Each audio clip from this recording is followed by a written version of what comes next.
क्या आप जानते हैं, भारत में एक ऐसा भी किला है जिसे जीतना हर शासक का सपना था, लेकिन आज तक कोई भी इसे सीधे युद्ध में जीत नहीं पाया। मुगल, जो भारत की सबसे शक्तिशाली सल्तनतों में से एक थे, वो भी इस किले को नहीं जीत पाए। छत्रपति शिवाजी महाराज और छत्रपति संभाजी महाराज, जिन्होंने अनगिनत दुर्गों पर विजय पाई, वो भी इस किले तक नहीं पहुंच सके।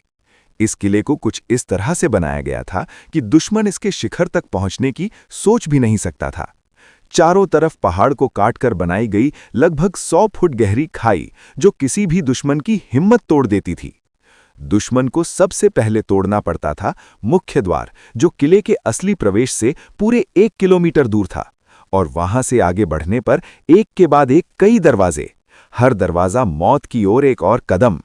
ऊपर से किले की प्राचीर पर लगी तोपें आग उगलती थीं और नीचे दुश्मन सेना में कोहराम मच जाता था। खाई के अंदर छोड़े गए थे सांप और मगरमच्छ, जो दुश्मनों के लिए मौत से भी भयानक थे। और जैसे ही हमला होता, किले का इकलौता पुल ऊपर खींच लिया जाता था। दुश्मन बीच में ही फंस जाता था।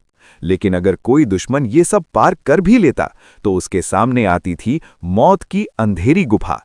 इस गुफा में लगभग कोई रोशनी नहीं होती थी। दुश्मन सैनिक अंधेरे में भटक जाते थे और आपस में ही लड़ मरते थे। इस गुफा में रोशनी का सिर्फ एक ही स्रोत था, सूरज की किरण, और वहीं से किले के सैनिक दुश्मनों पर खौलता हुआ तेल डाल देते थे। जो बचता वो भी वहीं घुटने टेक देता। जी हाँ, इस अजेय किले का नाम है देवगिरी फोर्ट, जिसे आज हम दौलताबाद किला कहते हैं। इस किले को यादव वंश ने लगभग 900 साल पहले बनाया था, और इसे बनाया गया था अजेय रहने के लिए।